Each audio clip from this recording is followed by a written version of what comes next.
Hi guys, അപ്പോൾ ഇന്ന് +1 public എക്സാമിൻ്റെ മാത്സിൻ്റെ റിവ്യൂ ആണ്. അപ്പോൾ ഞാൻ വീഡിയോ ആയിട്ട് എടുക്കാത്തത് എനിക്ക് ഒട്ടും വയ്യ. അപ്പോൾ വോയിസ് ഓവർ മീൻസ് ഞാൻ കൊടുക്കുകയാണ്. അല്ലാതെ എടുത്തതെങ്കിൽ എങ്ങനെ വോയിസ് ക്ലിയർ ആയിട്ട് കിട്ടുമെന്നുള്ള സംശയമാണ്. അപ്പോൾ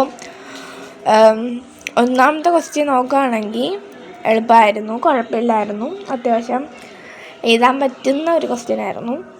രണ്ടാമത്തേതും കുഴപ്പമില്ലായിരുന്നു. ഞാൻ വാല്യൂസൊക്കെ കണ്ടുപിടിച്ച് നോക്കി, അപ്പം 0 തന്നെയാണ് കിട്ടിയത്. 3, 4 എഴുതി, 5 എഴുതി, 6 എഴുതിയില്ലെങ്കിൽ 6 ഒന്നും മനസ്സിലായില്ല. 7, 8 എഴുതി. 7-ൽ എനിക്ക് ആ ഒരു ബി പാർട്ട് അറിയത്തില്ലായിരുന്നു കേട്ടോ, എനിക്ക് എന്താണെന്ന് മനസ്സിലായില്ല ബി. പിന്നെ എനിക്ക് അറിയാമെന്നുള്ള നമ്മൾ ഇക്വേഷൻ ഉണ്ടല്ലോ, അത് വെച്ചാൽ ചെയ്തത്. പിന്നെ ഈ 2/3 ആണല്ലോ, ഈ പൈക്ക് 180 അല്ലേ, അത് കൊടുത്താണ് ഞാൻ ചെയ്തത്. എനിക്കത് കറക്റ്റാണെന്ന് അറിയത്തില്ല, ബട്ട് ഞാൻ ഒരു ലോജിക്കിലാണ് ചെയ്തത്. പിന്നെ നോക്കുകയാണെങ്കിൽ 9ാമത്തെ ക്വസ്റ്റ്യൻ എളുപ്പമായിരുന്നു, അത്യാവശ്യം എഴുതാൻ പറ്റും. പിന്നെ 10-ൽ ബി എനിക്ക് അറിയില്ലാത്തതുകൊണ്ട് ഞാൻ എഴുതിയില്ല.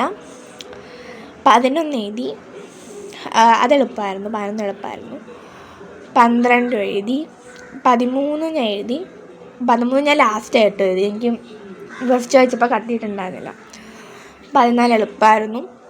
15 ഞാൻ എഴുതിയില്ല, എനിക്കതെന്തരാണെന്ന് മനസ്സിലായില്ല, ബട്ട് എനിക്കെന്താണ് അത് എളുപ്പമായിരുന്നായിരിക്കും. പിന്നെ ഒരു 16 ഇത്തിരി ആലോചിച്ചാണ് എഴുതുക, കാരണം ഇത്തിരി കുറേ കാര്യങ്ങളൊക്കെ എഴുതി അതിലോരോന്ന് നോക്കി അങ്ങനെ കുറച്ച് കണ്ടുപിടിക്കേണ്ട, അതുകൊണ്ട് എനിക്ക് 16-ലെ 1. പിന്നെ അത് കഴിഞ്ഞ് ബി എഴുതി, കുഴപ്പമില്ല. പിന്നെ 17 ഞാൻ എഴുതിയിട്ടുണ്ടായിരുന്നില്ല. 18 എഴുതി. 19, 20 എഴുതി. അതിൽ 19 എനിക്ക് സംശയമുണ്ട് കേട്ടോ, 19 ചെറിയ ഡൗട്ടാണ്. അപ്പോൾ ഇത്രയേ ഉള്ളൂ. നിങ്ങൾക്ക് വീഡിയോ ഇഷ്ടമായ ലൈക്ക്, ഷെയർ, സബ്സ്ക്രൈബ് ചെയ്യുക. നിങ്ങൾ അഭിപ്രായം കമൻറ്റ് ചെയ്യാം.